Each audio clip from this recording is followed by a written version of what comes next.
Всем привет! Снова мы на моей кухне с Марией Беловой. Завтра у моей дочки день рождения, и мы будем готовить муравейник. Казалось бы, да, что там такого сложного? Быстренько взяли там печенье юбилейное, намешали, все это смешали с покупной сгущенкой, полили шоколадом и супер. Нет, давайте мы сделаем это все вкусно, натурально. Немножечко слюна отделилась. А для этого мы с вами приготовим песочную основу. Для этого я смешала разрыхлитель вместе с мукой и взяла очень хорошее сливочное масло. Всегда советую, берите 82,5% хорошее масло. Не экономьте, не покупайте маргарин, не покупайте растительное масло. Хотя, по сути, мы тестили, вкус особо, как сказать, он может быть... Вкус-то такой же, хороший, вкусный, но ощущение, кто очень сильно разбирается, да, и чувствует ненатуральность продуктов, на небе, да, вот остается какой-то такой вот осадочек неприятный. Это значит, что использовалось ГМО или растительные какие-то компоненты. Вот так вот смешиваем. Нет, однако растительное масло хорошо, когда у вас аллергия к белку коровьего молока, да? Тогда используем растительное масло только так. Я сейчас смешиваю масло холодное с сахаром. И все это объединяю до момента, чтобы прям сахар хорошенечко у нас растворился. Если у вас есть ваш железный конь, помощник, планетарный миксер, это вообще вам будет по красоте. Вы справитесь с этой работой намного быстрее, не будете уставать. Но я всегда показываю, как даже вручную можно справиться с какими-то рецептами. Сейчас разбиваем масло, оно у меня холодное. Либо, знаете как, натираем на терке. Еще можно так поступить.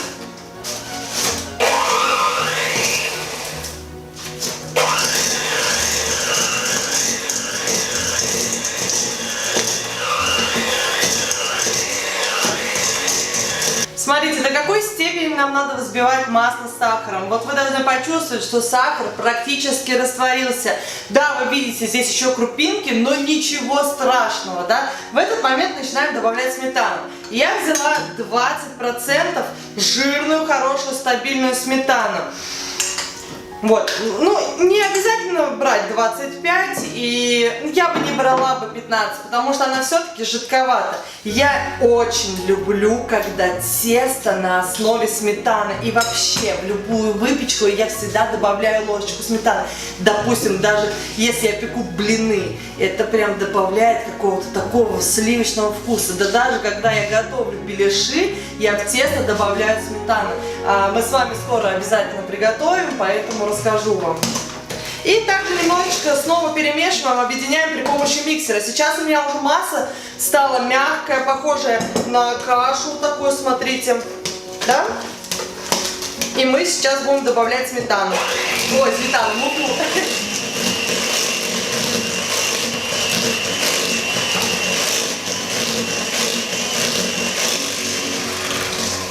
Все, супер. Муку буду в несколько этапов добавлять, потому что тесто по итогу будет получаться... смотрите, какая у меня мука прям воздушная.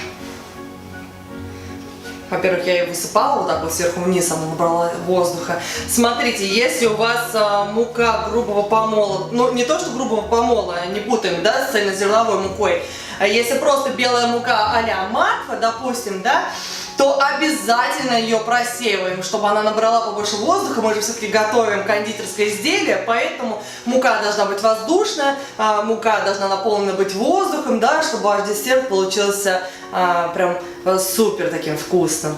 У меня мука французская штучка, и содержание белка в нее очень высокое, поэтому она в принципе не требует просеивания. Вот, добавляем вот так вот потихоньку. Вот так вот я, видите, я дополнительно просеиваю ее просто вот так вот.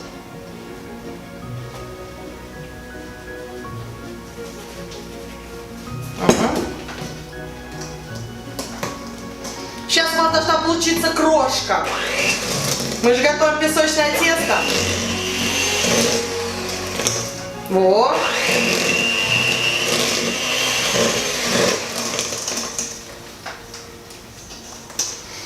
с аллергией на глютен, конечно, будьте осторожны, одевайте масочки при приготовлении.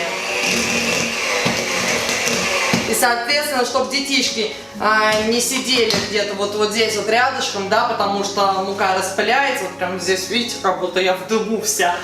Это будет не очень хорошо. Дополнительные аллергены нам не нужны. Мы с вами должны вымесить очень крутое тесто. Это такой первый этап приготовления. Я думаю, что нам не было сложно с вами.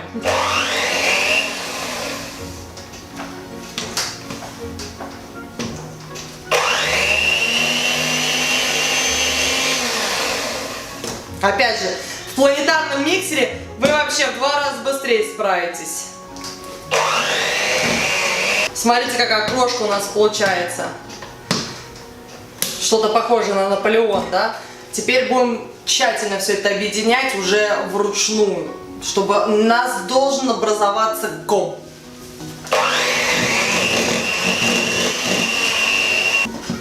Я буду вручную дальше вымешивать. Смотрите, да, какое красивое тесто, как песочек. Вот здесь вы можете подключить своих детей к приготовлению. Им будет весело и забавно. Вот. И это хорошее занятие. Формируем и объединяем. Тесто хорошо поддается.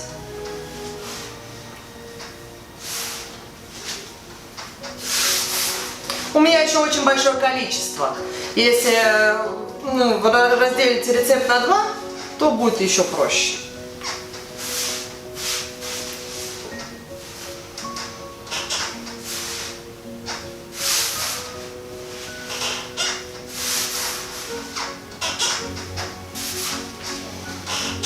Я все-таки переложила, я устала перемешивать его вручную и переложила его в дюжу миксера. Вот смотрите, что у нас получается. Вот такой вот ком. Вот так вот формируете, ничего с ним не происходит, раскатываете между 2 пергаментов и отправляете в морозилку, да, на час, чтобы тесто отдохнуло. Как еще можно поступить? Можно это же тесто еще раз пробить через мясорубку, да, получить вот такой вот дождь. В таком виде отправить его в морозилку. И это получится у вас песочное тесто а-ля сметанник. То есть его можно приготовить с яйцами, а можно готовить без яиц. Без яиц Машенька. К нам пришла Машенька. Она, наверное, очень хочет помогать мне готовить. Так вот, его можно готовить сметанник без яиц. В оригинальном рецепте он без яиц. Но я люблю, когда песочная основа все же с яйцами. И поэтому я добавлю уже во взбивающееся песочное тесто яйца. Вы можете попробовать у себя дома приготовить и по такому рецепту. И посмотреть, что вам больше понравится. Кстати, что могу об этом сказать? Особенно у детишек, у кого аллергия не только на глютен, на коровий белок. И, соответственно, на яичный белок сметанник практически прекрасная альтернатива. Приготовьте песочную основу на растительном масле без яиц и без, соответственно, сливочного масла. Единственное, что будет присутствовать, это сметана. Но, как правильно, кисломолочная продукция не вызывает сильной аллергии. Но это я по себе говорю. У меня тоже сын сильный атопик, и тоже экспериментировали, вроде было все хорошо. Вот сейчас мы дождемся полного формирования шара. Может быть, надо будет заменить лопатку на крюк. Смотрите, как изменилось тесто после добавления яиц. Оно стало таким податливым, гладким. Мне больше нравится именно такой вариант. Я буквально сейчас заменю лопатку. И смотрите, то есть не переживайте, вот в предыдущем варианте без яиц, да, тесто будет более рассыпчатое. оно не будет иметь такую однородную текстуру, как с добавлением яиц. Я то есть оставлю вам в описании два варианта.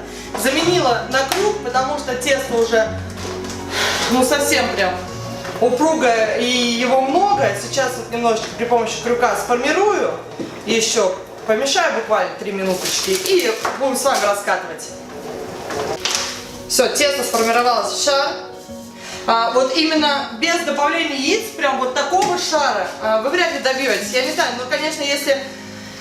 Ну, вряд ли добьетесь, потому что все-таки оно не такое, ну, не получается таким эластичным, потому что оно же за счет белка, за счет яиц становится таким податливым, да?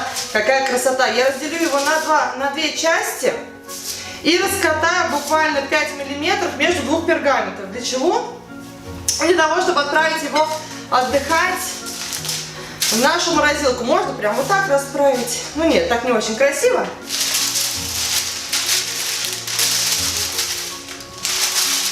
Возьмем нашу скалочку. Так нам будет намного проще. Вот так вот раскатываем. После того, как наше тесто отдохнет, будем выпекать.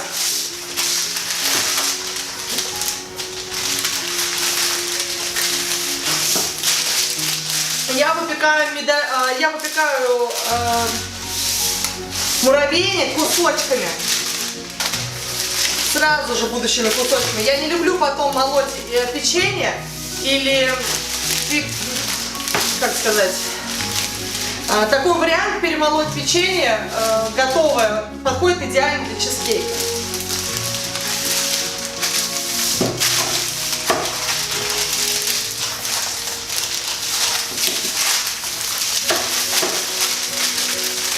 Опять же на вкус и цвет.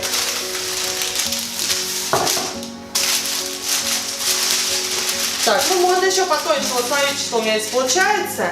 Сейчас толстовато, да, тесто. Вот оно какое.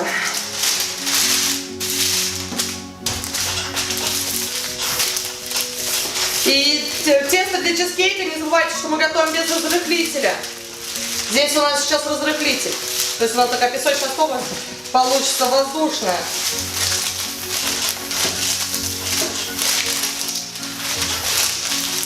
Классическая песочная основа готовится без разрыхлителя, да?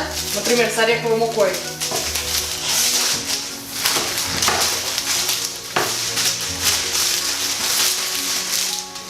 Все, готово отправить в морозилку буквально час. Привет, и с вами снова Маша Белова, и мы готовим крем для нашего муравейника. В общем-то, мы готовим просто крем на сливочном масле и сгущенке. Вот, я надеюсь, все сварили сгущенку. Кто не сварил, вот здесь вот ссылочка, смотрите, как ее сварить. Ну, а кто просто купил, готовим так же, как и я сейчас. Я использовала масло Экомилк. Кстати, по последним статистическим данным, это масло самое лучшее на рынке. При том, что я коржи приготовила из масла, вот это финское, 1000 озер. Тоже очень вкусное, я купила по акции. Масло взбиваем сейчас до бела. Где-то вот 5 минут у вас на это уйдет, чтобы пышное прям такое было. Смотрите поближе, как ваше масло взбивается и увеличивается в размерах. Вот. Взбиваем дальше еще. Сейчас я где-то минутку взбивала.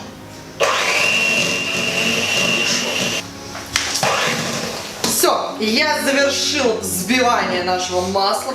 Посмотрите, что у меня получилось. Белая, красивая, плотная, воздушная масса. И добавляю сюда нашу сгущенку. Опять же, которую мы приготовили сами. Не могу. Я просто хвалюсь сегодня, что мы приготовили сами, потому что она потрясающая вкус. Не очень удобно. Дайте силиконовой лопаткой. Сейчас быстро ее раз. Так как она у меня охладилась в холодильнике, я спокойно могу ее вынуть.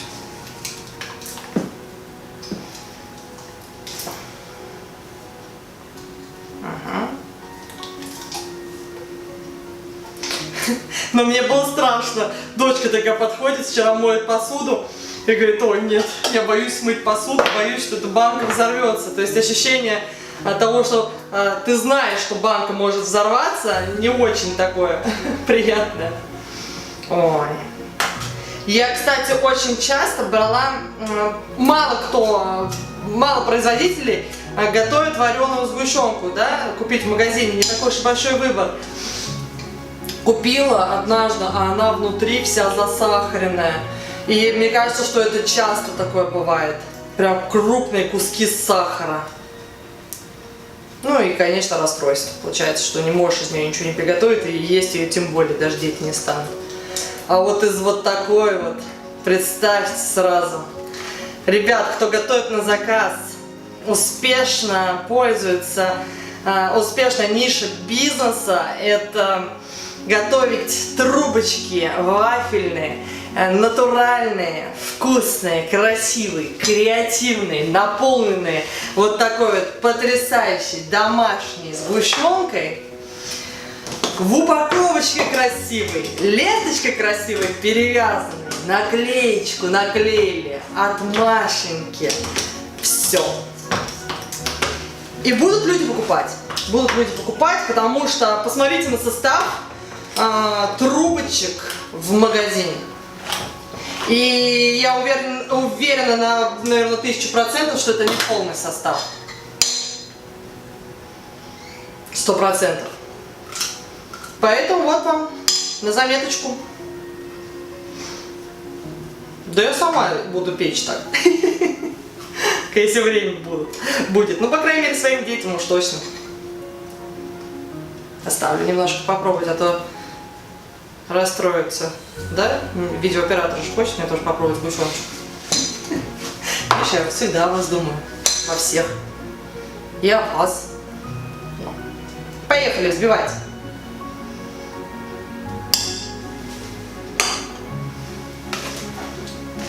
Великий кулинар. Или кондитера.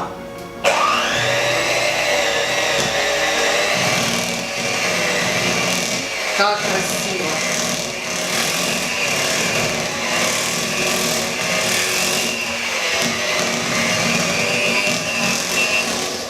Наш крем готов. Пахнет просто потрясающе. Давайте с вами пообещаем друг другу, что все, что мы делаем, весь процесс, который у нас происходит на кухне, мы должны от него с вами кайфовать. Тогда ваши изделия будут получаться вкусные и наполненные особенной любовью. Наверняка вы видели такое, что да, у одного повара так себе получается не очень вкусно, а у одного повара прям пальчики оближешь. Я уверена, это именно зависит от того, какой посыл вы несете своей еде. А нам нужно теперь наше печенье, собственно, наша песочная основа. Пошли выпекать, а крем останется ждать полного объединения. Так, наша песочная основа охладилась. Вот смотрите, как положила в морозилку, так она у меня и застыла. И я сейчас формирую вот такие вот шарики. Можно просто покрошить ваше тесто. Но вот я хочу выпечь вот такие шарики, потому что внешний вид вашего муравейника зависит именно от вот этого печенья. Да? Мы сейчас потом его выпечем и будем смешивать с нашим кремом и выкладывать горкой. Если вы хотите, чтобы у вас ваш муравейник был из каких-то маленьких вот таких вот мелких шариков состоял, допустим, или кусочков, то так и делайте, мелкие. Можно просто порубить, можно натереть на терке. Вот, быстренько делаем и ставим выпекаться буквально на 25 минут. Ориентируйтесь на цвет. У вас должны стать золотые пропеченные шарики. Может быть, у вас газовая духовка, у вас там другой температурный режим. Может быть, нужно будет дольше, а может будет меньше печь. Ориентируйтесь на готовность. Наше печенье готово. Вот такие вот у меня получились кусочки. Это лично мое желание. Не забывайте, что наше тесто, оно с разрыхлителем. И если вы сделали вот такой вот маленький кусочек, да, то, соответственно, увеличивается у вас вдвое. Теперь наше песочное тесто остыло. И я просто высыпаю его сюда в более большую миску и буду объединять с нашим кремом. Разделила его на вот такие вот кусочки, как они были изначально, они склеились во время выпечки. Ну, они легко разъединяются, вот видите, хоп-хоп-хоп, вот здесь вот. И буду объединять с кремом. На полностью нужно все объединить и убрать в холодильник минимум на час. А потом выложить горкой на наше блюдо, как он будет выглядеть у нас дальше. Здесь, смотрите, ваша фантазия вообще не ограничена. Можно превратить вашу песочную, вот эту вот песочные коржи вообще в крошку, да, сформировать, например, пирожные сформировать, в силиконовые формы засунуть эти пирожные, отправить, допустим, в морозилку, чтобы потом этой же формы вынуть сердечко, допустим, да, и покрыть какой-нибудь глазурью. Так, ну, в общем-то, добавляем наш крем. Угу. Буду перемешивать.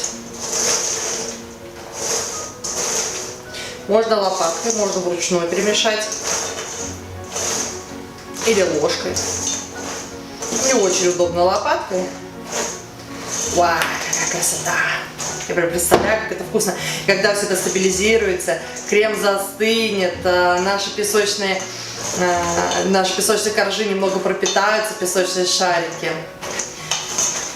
Будет красиво и вкусно. Что мы будем делать дальше? А дальше мы приготовим с вами цветную глазурь, чтобы креативно украсить наш тортик. И посыпать посыпками. Все-таки у нас детский день рождения.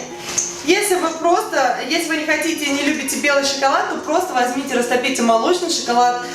Можно даже затемперировать, хотя на сегодняшний день для этого торта это делать совершенно не обязательно. Вот, просто полейте красивой глазурью. Можно сверху сделать такие подтеки, только следите, ну, смотрите, чтобы это было красиво, да, чтобы шоколад прям не растекался полностью вниз, чтобы наверху все оставалось. То есть растопили шоколад, не прям жидкий-жидкий выливаете, а вот чтобы он немножечко такой загустел. Мне кажется, что можно вообще уже ничего не ждать, а прям так и кушать. Я выпекла, замесила достаточно много теста песочного. Смотрите, я прям вот так вот могу его снова либо перемешать, либо сформировать в ком, смотря, если у вас нету места в морозилке, да, чтобы нам убрать. Его можно хранить в морозилке так вот 2-3 месяца абсолютно спокойно, да, понадобилось вам сделать тортик или остался у вас крем, достали из морозилки и снова готовим, просто выпекаем. Или, как сказать, ну нет дома ничего сладкого, взяли, выпекли вот такое печенье и дали детям. Соответственно, вы понимаете, что у вас натуральное, вкусное и натуральное. Все. В общем-то, тесто убираем. Также между двух пергаментов можно пищевую пленку еще завернуть, чтобы никакие ароматы лишние, да, не были, у нас не присутствовали. Все. Так, давайте приготовим для нашего торта цветную глазурь. А для этого нам понадобится белый шоколад, темный, соответственно, шоколад или молочный вы окрасить не сможете. Я взяла жирорастворимые красители разных цветов. У меня тут желтый, бирюзовый, фиолетовый и розовый. Я вот так вот полью наш муравейник красиво и украшу посыпками, да, можно будет поставить красивые свечки, допустим, или там бенгальские огни, что-нибудь, и будет очень нарядно. А самое главное, вкусно. Я не буду пачкать посуду, чтобы размешивать шоколад и краситель. Не хочу потом мыть. Я просто беру шоколад, отправляю его в микроволновку вот в такой уточке, да, аккуратно растапливаем импульсами, чтобы шоколад не перегрелся. Может быть, с воздушным шоколадом такого не происходит. С обычным, я имею в виду, шоколадом, который продается в магазинах, называется воздушный, да, его тоже можно использовать, я уверена. Вот, у нас здесь шоколад Дропса хороший, да, купленный Калибо в кондитерских магазинах.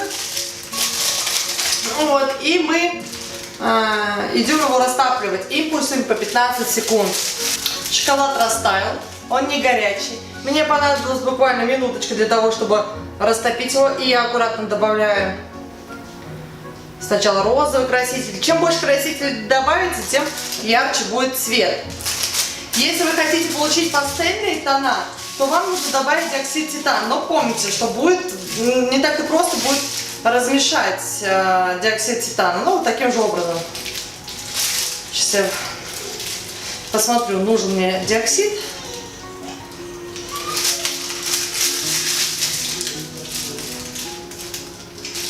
Наш муравейник заметно охладился. И я начинаю горочкой его выкладывать на подложку. Так. Плотненько трамбуем немножечко.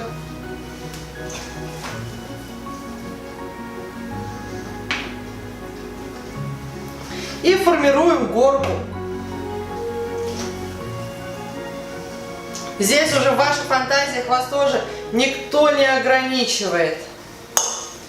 Начиная от размера ваших печенек, заканчивая формой, куда вы выкладываете.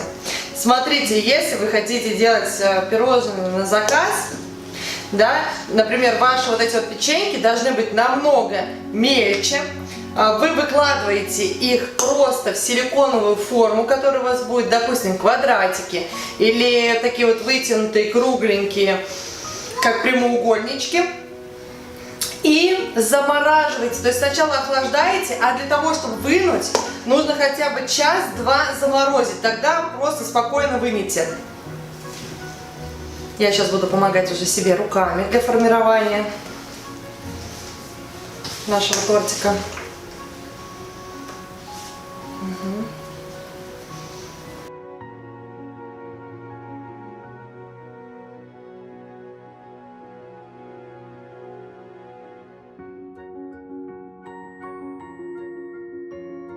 После того, как мы собрали ваш торт, выложили его горкой, мы должны будем убрать его в холодильник минимум на 3 часа, а то и больше, лучше на ночь.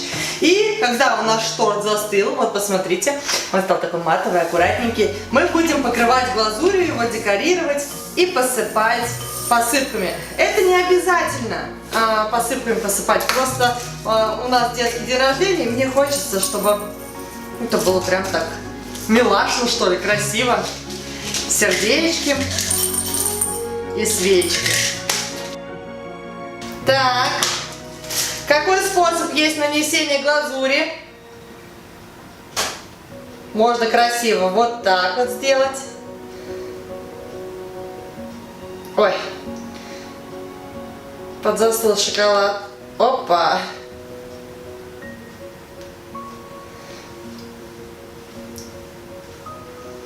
Мне кажется, вот так вот полосочками очень красиво. Он же у нас, как это сказать, с горкой, поэтому не очень удобно будет, ну, такие вот подтеки делать, да? Вот здесь вот у меня шоколад жиже. Но на охлажденную поверхность он ложится прекрасно. Вот. Можно как брызги салюта сделать, что-то такое получится. Опять же, да, включаем фантазию. По-моему, очень нарядно. Желтый цвет. Помните, чем тоньше вы делаете разрез, тем тоньше у вас будет линия.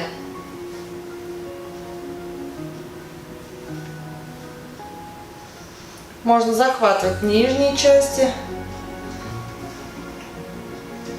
Быть смелее немножечко.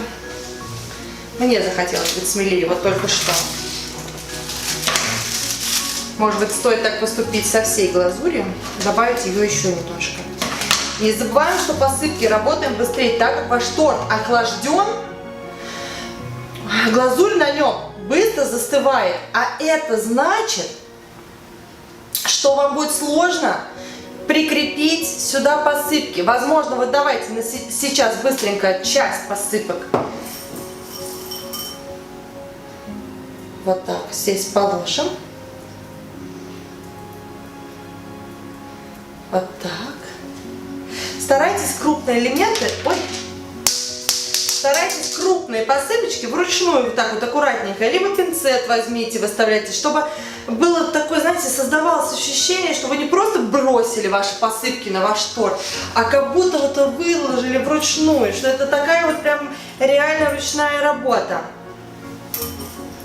Поверьте, это все заметно на результате, все видно, как кто выкладывает. Порой смотрите, такой аккуратный тортик, вы делаете все то же самое, используете те же самые продукты, а получается как-то так себе. Ну, в общем-то, мне кажется, что наш красавчик готов. Может быть, и стоит где-то еще добавить брызги. У нас такой как салют получился. Все. Наверное, теперь осталось дождаться только разреза. С вами была Маша Белова. Спасибо за ваши лайки и комментарии. Я жду ваши результаты после просмотра видео, ваши готовые тортики, как вы использовали знания, которые сегодня получили. Всем пока!